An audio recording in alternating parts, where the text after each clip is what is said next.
Entries from the diary of Etur Isankal. We are making our way downward. It's careful work, which also means it's slow work. But ultimately, I think Kogan's caution is correct here. If we hit the caverns from the wrong angle, it could be all over for us all in a matter of minutes. Plus, it means more stone for me to work with, which I'm good with. Speaking of stone I've worked with, the caravan finally arrived today. My stone crafts were traded for desperately needed wood and some additional food. With this wood, we can finally turn these rich hematite veins here into iron and then an axe. Miners are mining out space for a bunch of workshops, some of which will fill with furnaces. Because of the cramped quarters, I've made a number of friends and enemies. If I'm being honest, I shouldn't flatter myself, they're mostly acquaintances. I'm coming to quite like that, actually. There's a bunch of chaos, but also, I think it's a lot more honest as a society. Apparently, a part of our ceiling was made entirely out of tree roots. Stepping back, once the furnaces were set up, we were able to make an axe pretty quickly. At the same time, bedrooms were finally ordered. I love the chaos here, but I'm looking forward to sleeping in an actual bed for once. My back will thank me.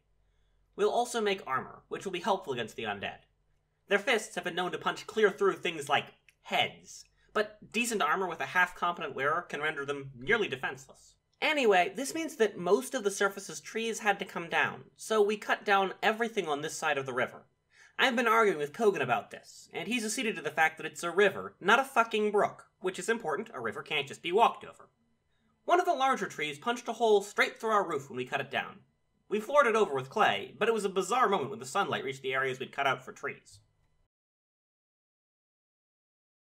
Things have continued to improve. We've walled in this side of the surface, and newcomers have arrived to swell our numbers. We're starting to feel like a proper fortress. We're building cages and a structure with a bridge to let in caravans. When we're not expecting anyone, we'll leave the bridge open to force the undead through the cage traps underneath. There's some muttering about how awful it is to be rained on here. I thought I'd be unsympathetic, but I've come to respect the other dwarves down here.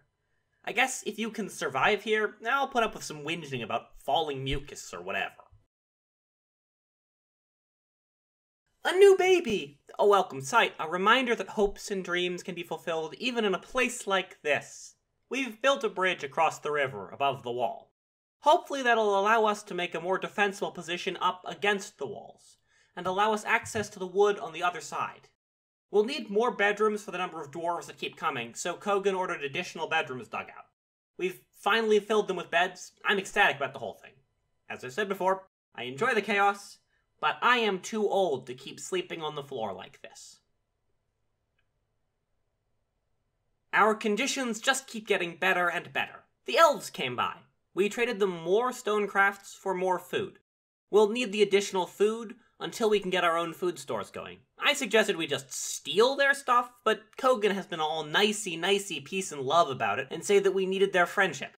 Mostly I was giving him a hard time. Their living bodies would be unlikely to be much trouble for even the undead around here, but their undead corpses would likely be much more of a match for us. I suppose I'll have to nurse my frustration with not being able to just take the food with the beauty of my smooth stone room. What will I ever do with myself? The last few weeks have been weird. On one hand, we've begun preparing for our eventual conflict with the undead. Kogan called up someone to be a militia captain, and he assembled a squad from the new migrants to be mace dwarves. They'll wear metal armor with a single chainmail underneath. This means we'll need additional charcoal and steel ordered, because ID's calculations didn't account for the need for shields. Plus, the bridge system which will allow in caravans has been successfully opened, allowing us to put in traps underneath it. On the other hand, we had a little panic. One of the boyars withdrew from society and started demanding an appropriate workshop. We put one down, and he took a couple pieces of wood and started making an artifact cashew wood bow called the Limichlon. I ribbed Kogan about his elf-sympathizing paying off with us making elven artifacts, and he said it'd make a beautiful toy for display. The bridge across the river has been reinforced by a wall, stretching back into the base, and cage traps have been placed against that wall. That way, if any undead come across the bridge, they'll fall into the traps instead of into our fortress. Kogan has ordered a staircase down to the far side of the river. Contact with the undead is imminent, but we'll be well prepared, with armor and maces and a solid defensive structure. Onward! Kogan is trapped on the far side of the river. Bridges don't support staircases. In a panic, we've begun building a segment of floor over to support a second staircase, which we'll lower to Kogan to get him out of where the dust from the staircase falling carried him to. I have to believe in us. We'll get him out. Diary. I don't know how to account for what has happened to us today. The floor was built haphazardly, and a second piece fell onto the ground. One of the carpenters was carried into a cage trap, but she's fine. Kogan, the collapse, it made another wave of dust. My beloved, my perfect man, he's in the river. He's in the river, and he's not moving.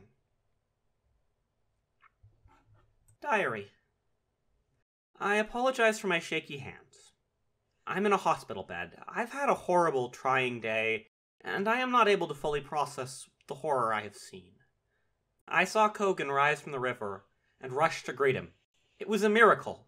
There he was, standing upright, walking oddly, but he was half drowned, right? It was only when I got close that I realized what I was looking at. That, and when he punched me. He was the undead. I fought back for all my life. I got a few good hits in. A few good hits against my lover's corpse. What a fucking world. What a fucking place. But the undead do not tire, and we, the living, do. The corpse kept going even as I tired and pummeled me horribly. I thought I was going to die. I was okay with that, actually. It hit me hard enough that my lung doesn't work quite right. It knocked out my teeth. I scrambled back away, though, and the force animating my lover's corpse shambled right into the cage traps he himself had ordered. Even in death, his orders protect me from his corpse. We've elected a new leader. I didn't vote. I was in the hospital, and I'm not sure I could have brought myself to, even if I'd been conscious. I'll be in this hospital a while. While the potentially deadly parts of my wounds have been treated, the wound is impossible to dress until the next caravan comes, as we don't have any cloth, which means the doctors will have to keep me under surveillance to watch for infection. They have ordered Kogan's body moved to a spot where the cages can be hooked up to a lever. They intend to execute it.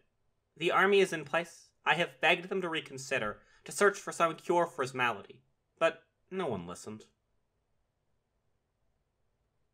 My lover's corpse was outnumbered and outmatched. They succeeded at mangling it. I do not know if this was correct.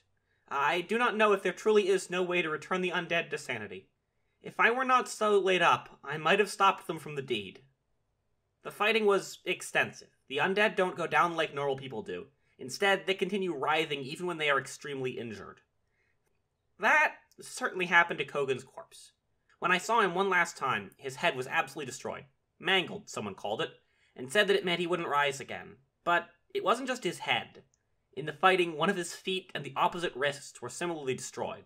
Anywhere I looked, the body was badly damaged. His bones were broken, his joints sat at the wrong angles. He was a terror to behold. My Kogan, my hero, our leader, he's dead. Really, truly, permanently dead. He's too destroyed to bury. We'll mark his grave with a slab. I don't know what I'll do now.